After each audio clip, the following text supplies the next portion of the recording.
Greetings, Caucasian males ages 18 to 34. It's good to see you again. Sorry to delay your expected programming, but I had to insert this little editor's notes to get you up to speed.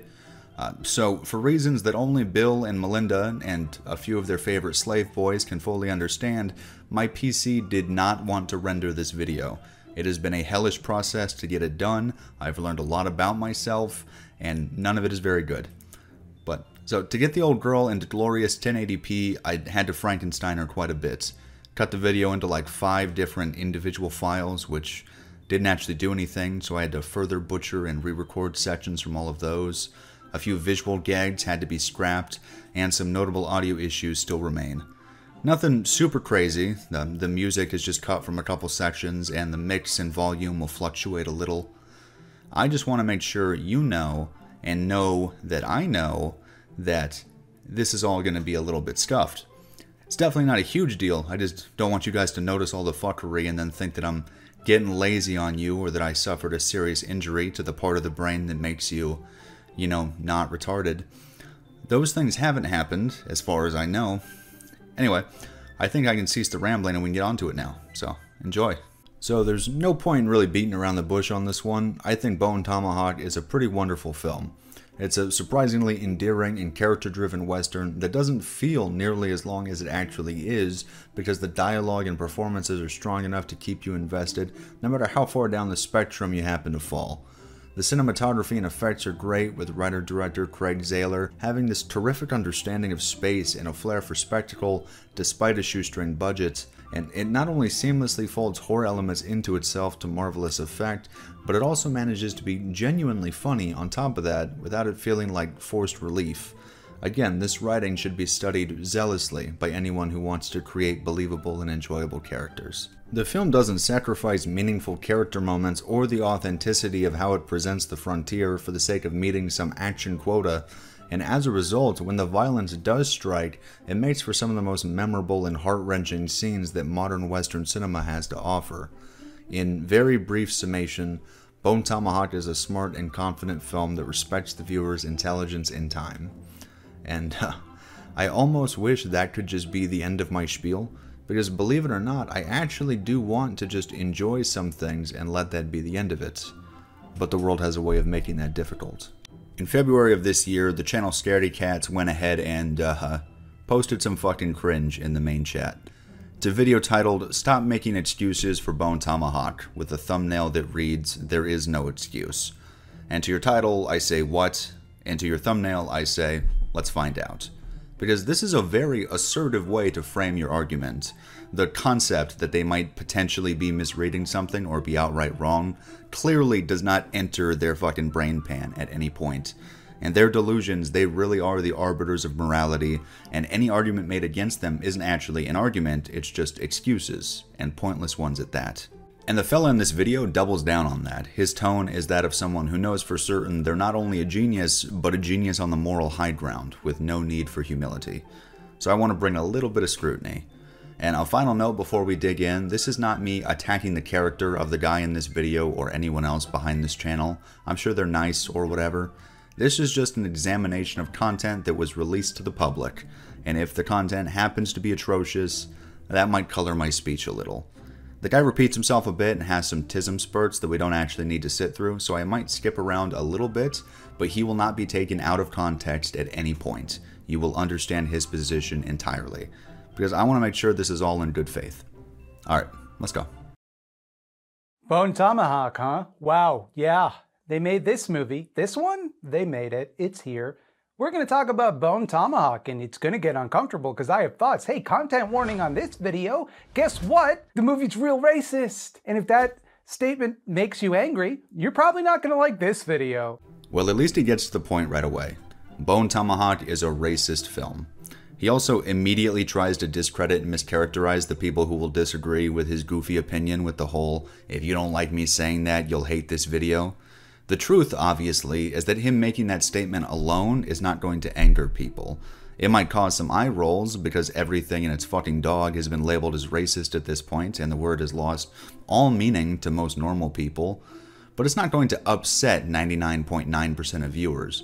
What people are going to care about is how you qualify your statements, but he's already pretending that people who disagree are reactionary or close-minded. Hey everybody, I was assured by multiple people that the movie Bone Tomahawk would be fine, that I could watch and enjoy it, which is kind of messed up actually, because it's And now it's kind of messed up that people would dare say that the film is watchable and or enjoyable.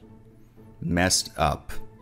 Now it's not really my shtick to act like a cool tough guy or whatever. I'm not trying to be that.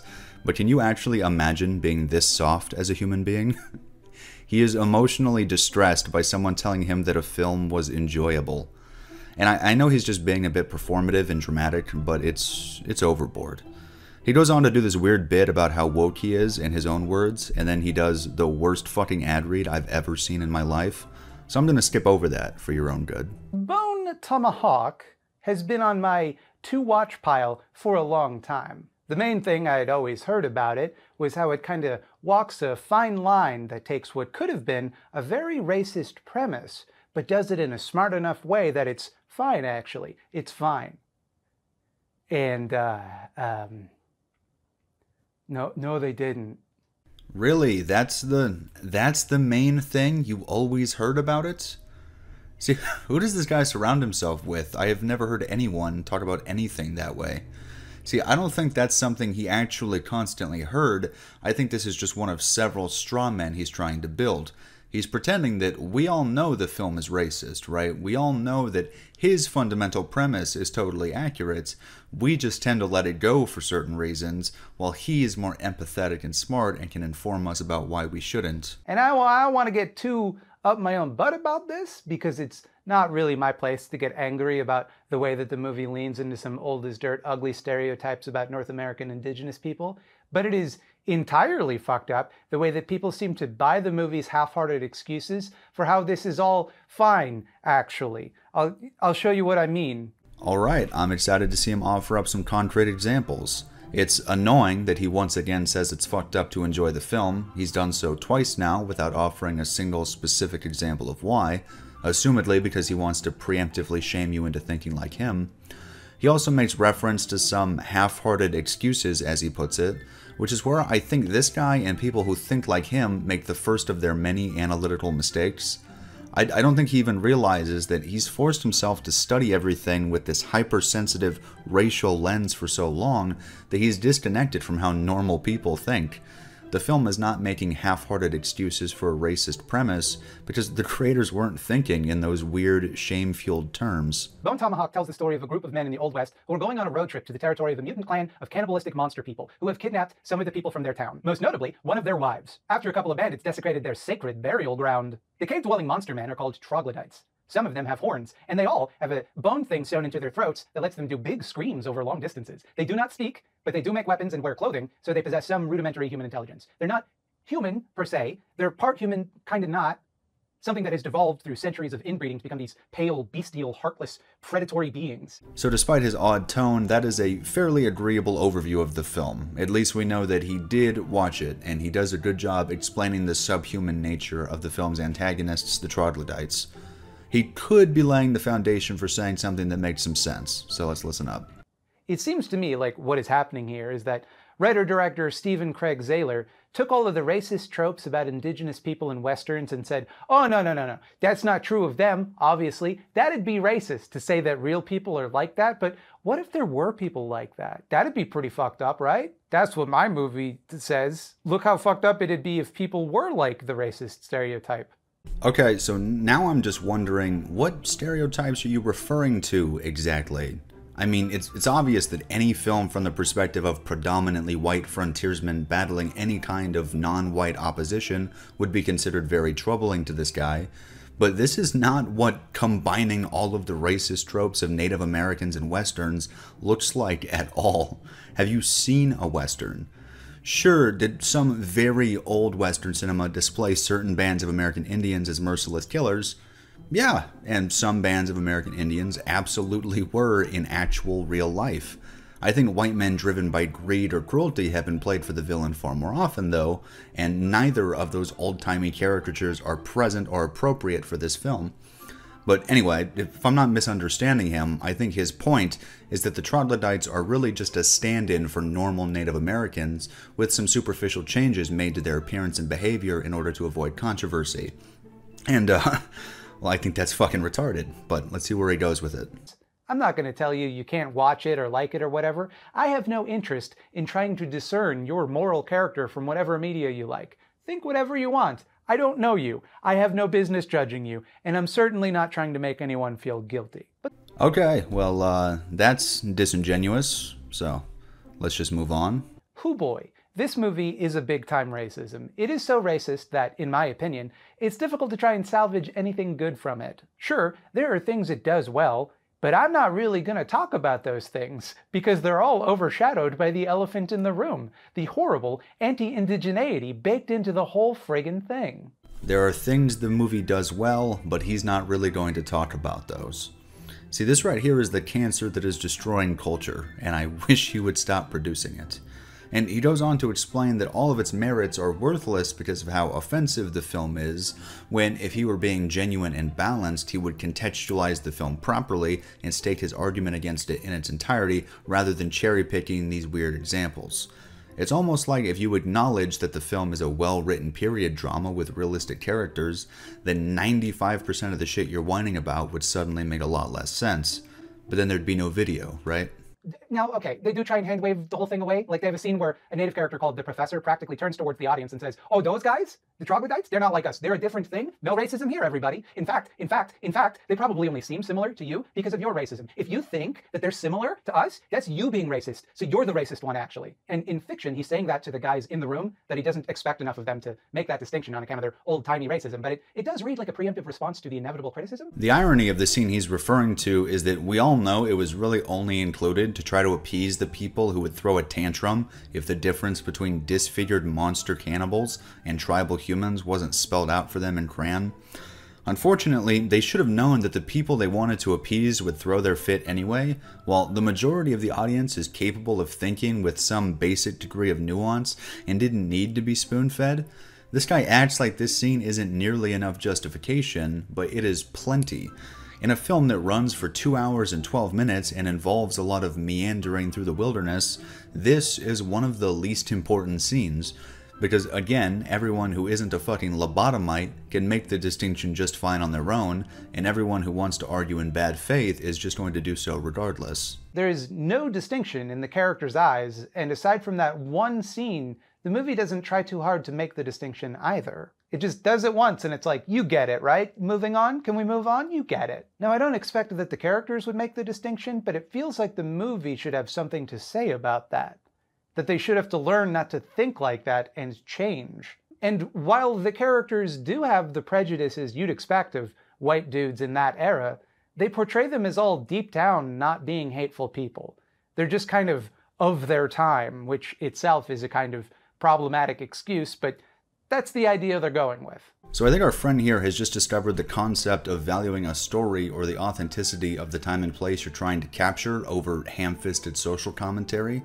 Or not even social commentary, just like preschool level morality posturing.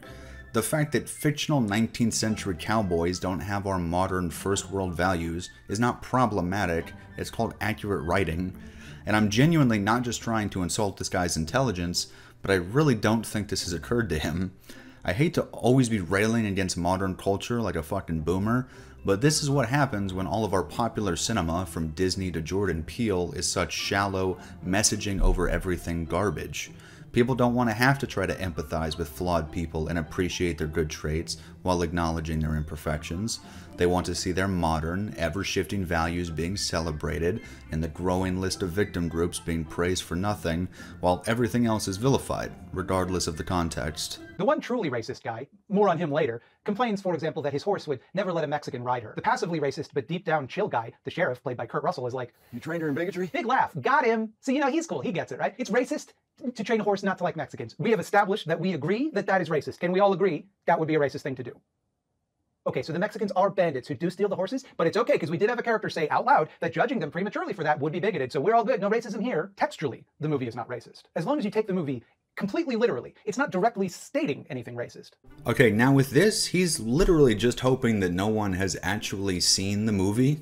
This film opens with two white bandits murdering a camp of white prospectors before one of them stumbles into our protagonist's town and causes all of the film's following problems. No excuses are made for either of these characters, by the way.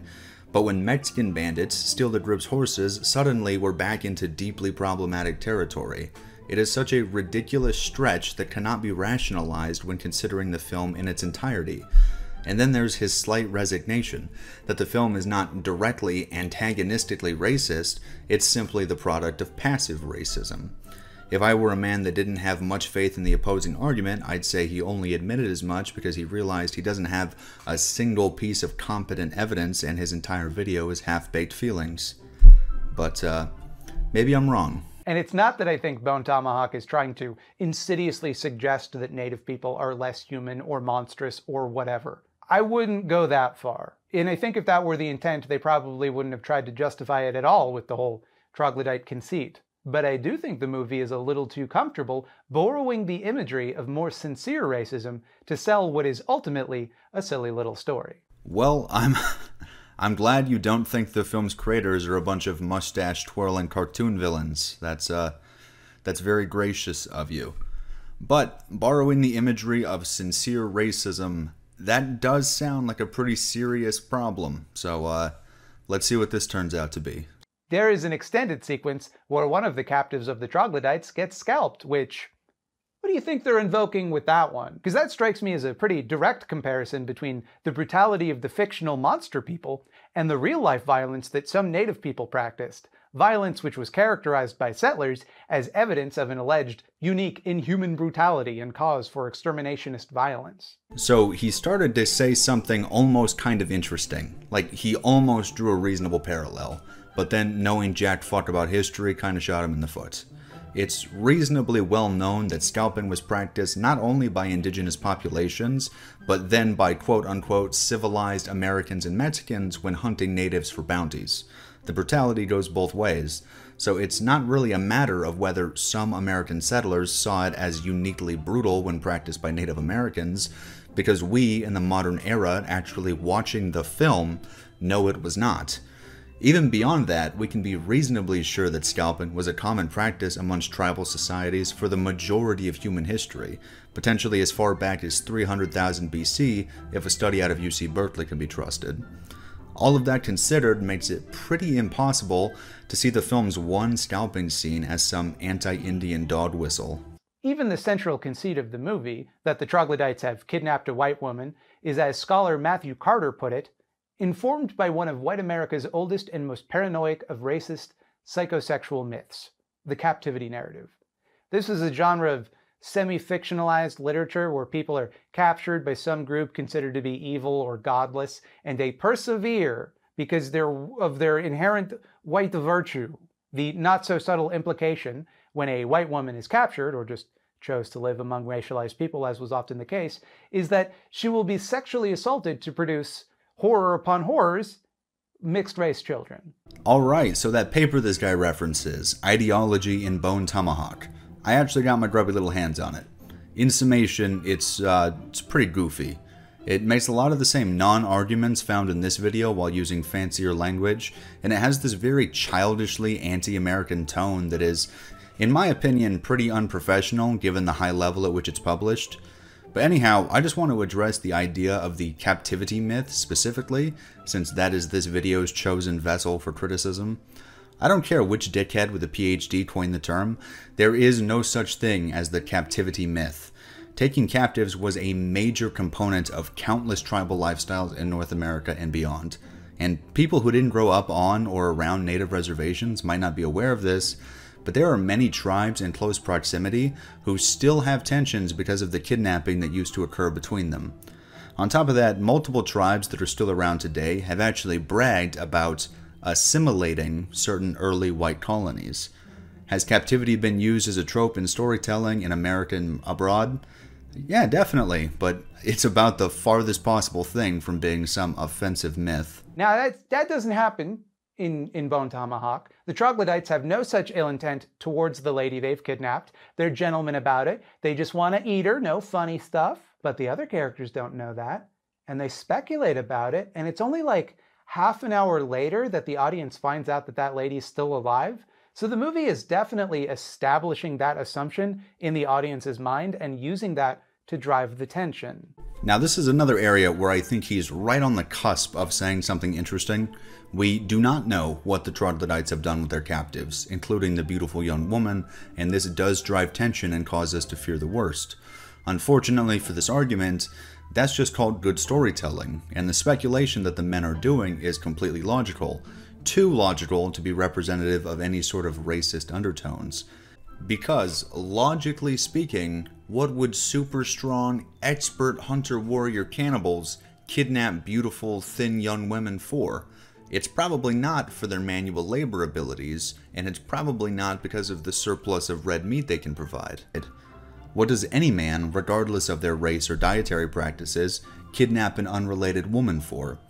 We all know, so I'm not sure why we would pretend the writer here is some sicko for acknowledging that. Additionally, I think it's a great moment of relief and hope for the audience upon seeing that the female captive hasn't been harmed, which would be completely missed if they didn't wait to reveal it. Anyhow, right after the clip you just saw, the guy goes on another little tangent about how the film probably isn't actively evil and racist, which he's already submitted, so we're going to skip over that for time. Okay, so there's this guy, Brooder. He's played by Matthew Fox. He's kind of a shitty guy, the heel of the group. You're not meant to like him at first. During the war, Brooder admits that he killed women and children, claiming that they presented a danger to him, as, like the men, they were capable of wielding a spear or bow. The other characters view this as shocking and despicable, as one would. But then, later in the movie, we find out that the reason Brooder hates indigenous people so much is that his mother and sister were killed by an indigenous raid. So, reading this charitably, I think what's meant to be communicated here is that violence, particularly racist violence, is a vicious cycle. But then later in the movie, Brooder is injured and chooses to heroically sacrifice himself so that the others can escape. And he says, like his last words are, he says he'll try to kill as many troglodytes as he can. So that kind of complicates this vicious cycle narrative, doesn't it? Because if his big heroic gesture is to keep killing for revenge, that does kind of imply that he is justified in doing that, and that his desire for revenge is natural and noble. So yes, you understand correctly that Brooder, while still being an asshole, is in fact a victim of circumstance and the cycle of violence. How on earth you arrive at the conclusion that the script thinks his bigotry is justified is beyond me. I know I had to lightly edit that section because my boy will ramble for fucking eons, but he doesn't say anything to qualify that opinion, I promise. Alright, Jesus Christ, where to begin? So, if you haven't seen the film, Brooder's final stand takes place shortly after the crew reaches the outside of the troglodyte cave system, and his hand is severed. He decides to become bait so his partners can sneak away while he kills the troglodytes who attacked first and just crippled him with rifle fire and dynamite. At what point in this situation, which plays out beautifully by the way, is there time for him to decide that his bigoted beliefs need to go out the window? What good does that do anyone at this point? This is what I mean when I say certain people do not care about a story's quality or whether it's sensible, they care about whether the messaging mindlessly repeats what they think. And even for this gentleman, I would have thought this went without saying, but I'll say it anyway. A piece of media portraying a certain act does not translate to the creators condoning that act. I mean, his desire for revenge during his final moments is completely natural and justified, yes. I'm not sure why you're pretending otherwise. They inflicted a fatal wound on him and they want to torture and eat his neighbors. He should want to kill them, and whether he's a good guy or not, we as the audience should want him to succeed, because we should be able to draw the distinction between supporting that and supporting the killing of Native American non-combatants. It turns out that people can be courageous and noble even if they're deeply flawed, and that we're allowed to empathize with them in spite of said flaws. So do you see that ambivalence I'm talking about? Like, Brooder is a monster. The film does not equivocate on that, but we understand and sympathize with his motivations. Sure, he wants to wipe out some races of human beings, but he loves his horse. He wasn't born bad. The world made him that way. And since the only perspectives we get on racist violence in the movie are from white people, we therefore extend a generosity of spirit to white racists, while everyone else kind of just exists in the periphery or is literally a monster. We never hear, for example, from the surviving family members of the people Bruder killed. The question that kind of hangs in the air about that, to me, is would the movie give that same generous spirit to them? If one of them talked openly about how it's good to kill as many white people as possible, like Bruder did about indigenous people, would the movie likewise go to such lengths to excuse it because of the violence they experienced? Alright, so there's a couple logic flaws in that little spiel there. Sort of a running theme with this guy's video, maybe you noticed. It's getting to the point where I think he might be trying to fuck with us, saying that Bone Tomahawk goes to great lengths to justify Bruder's bigotry. At no fucking point does it ever do that. He seems to be very attached to the opinion that even though Bruder is consistently identified as being ethically incorrect, because he doesn't undergo a big dramatic change of perspective, the script is saying he's morally in the clear. But that is an incompetent way to interpret storytelling. This isn't a difference of opinion sort of topic. You either understand character writing at a basic level or you don't. And it's at a point with this guy where I can state beyond any doubt that he does not. He's also a little worked up about the very Caucasian primary cast, which is not exactly uncommon these days, but his specific gripe is a bit odd to me. So, because we're able to sympathize with Bruder, who has committed racially charged violence, the opinion of this video seems to be that the film had a responsibility to offer us a native character or something to sympathize with on a similar level. But that takes us back to something I touched on earlier. The obsession with race that this guy and his comrades are afflicted with completely destroys their ability to see stories for what they are. The moral surrounding Bruder is a basic human tale. It doesn't need some additional racial lens any more than Moby Dick or Gatsby or fucking Frankenstein do. What it has to communicate is very simple and intrinsically true across the entire human race, you absolute fucking goofball. I know it may seem gratuitous to some that I've focused the entirety of my critique on the racism I see in this movie, but I read a lot of other reviews and discussions about Bone Tomahawk, and people tend to kind of just brush this topic off. They seem to take the movie at face value, like they take the movie at its word, and just accept the little fig leaves that hangs over the racist imagery it thoughtlessly portrays. I wonder why it is that most people, other than the anti-white circle jerk going on in your comment section, don't fixate on the racial dynamics of the film quite as aggressively as you. It couldn't be because you're reading 5 miles deep into a brick wall or anything. No, you're definitely just more moral and sensitive to the topics at hand. And look, if you want someone to talk about the grittiness of the effects or the charm of the cast and dialogue, there's plenty of that out there. For my money, though, this movie's not worth defending, and its merits don't cancel out the harm that I think it does. I don't see the point in talking about anything else about it, quite frankly. That'd be like discussing how good a poisoned sandwich tastes. Who cares? It's poison. That's the relevant detail. So I do not recommend Bone Tomahawk. If it wasn't clear, not a big fan of that one. Alright, there you have it. There's the Bone Tomahawk is racist argument in its entirety, and it's not a terribly strong one. For a film that's not worth defending and which is totally inexcusable, it was pretty easy to defend and excuse. But moving on from that, in addition to this just being an incredibly niche video, some of you guys might have found it a little indulgent or unnecessary to literally argue with another video line by line, so let me give you my reasoning. When you type the words Bone Tomahawk or Bone Tomahawk Review into the YouTube search bar, this dumpster fire is the first or second video to pop up, at least for me. So according to the algorithm, it is one of the best or most authoritative videos on the topic, and it is a shamefully lazy and shallow production. Again, despite how I might not have been perfectly nice the whole time, this was not remotely personal. As viewers, we all have an obligation to hold content creators to certain standards, or soon we'll all be watching nothing but fucking nonsense and cringe. And I hope you guys hold me to standards in the same way. If you don't like the film or you don't like my side of the argument, please feel free to let me know why, and if it's not something I already covered, I will be more than happy to take that conversation further. Alright, I'll talk to you guys later.